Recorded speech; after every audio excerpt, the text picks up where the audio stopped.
But Not my fight. so let me first roll this out.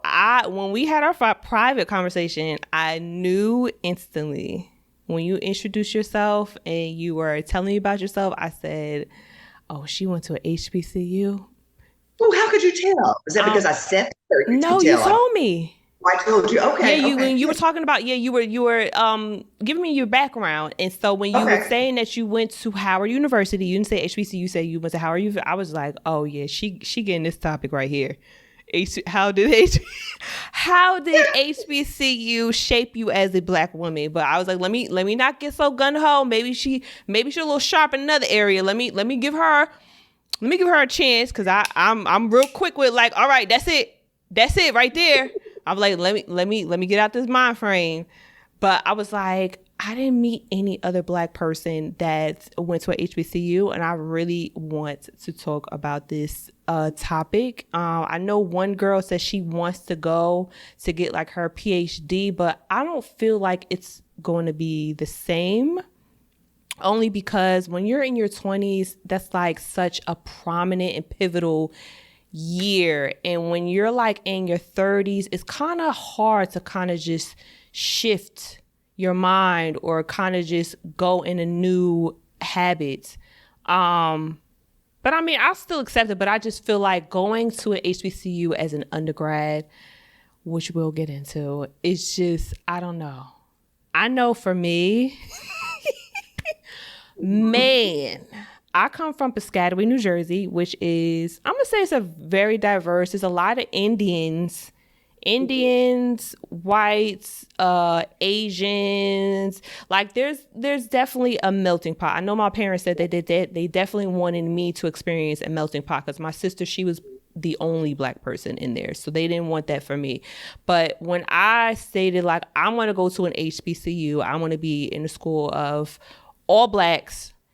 My mother was a little, you sure? And I'm like, yes, I want to go.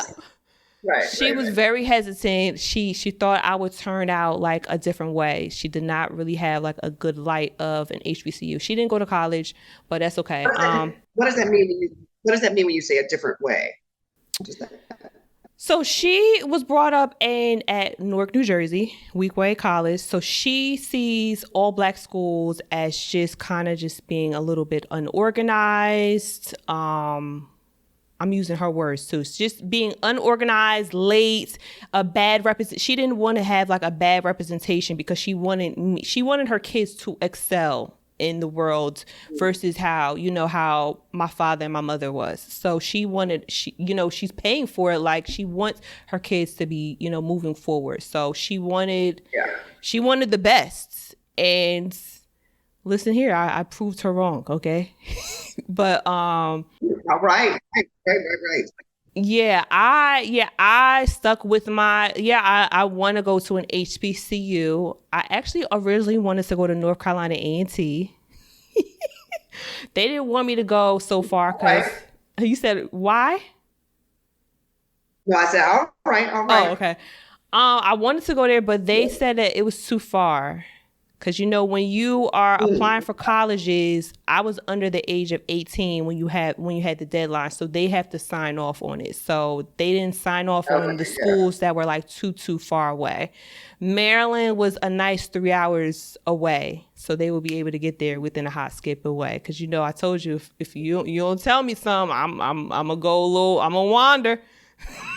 Right. But attending an HBCU, man, just seeing so many like minds, just seeing the differences of blackness, the hair textures. I think I found my identity going to an HBCU, and within that, Baltimore is like, it's not half black, but it's a high percentage of black versus where I came from.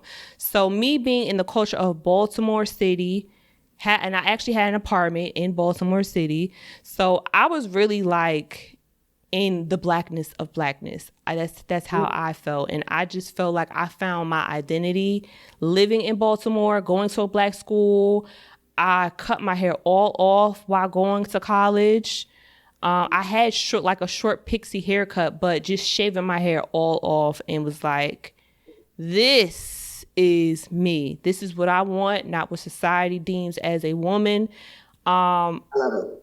And I just felt very confident in just being inspired by the teachers. The teachers were just so eloquently spoken, and I just was very like mesmerized and just loved going to class because they were able to just resonate and identify with things instead of just reading stuff from the books or just going over these things. And then they actually had like personal stories that were like interweaved into the lessons that made me like be an honor roll student. I mean, some will say like the curriculum system is kind of low, but I don't think so. If they're not into it, they're probably just partying. But some of these teachers, I'm gonna say a lot of the teachers were like really into teaching. But I feel like I found my true confidence in my identity going to a Black school and also just living in a Black community of Baltimore.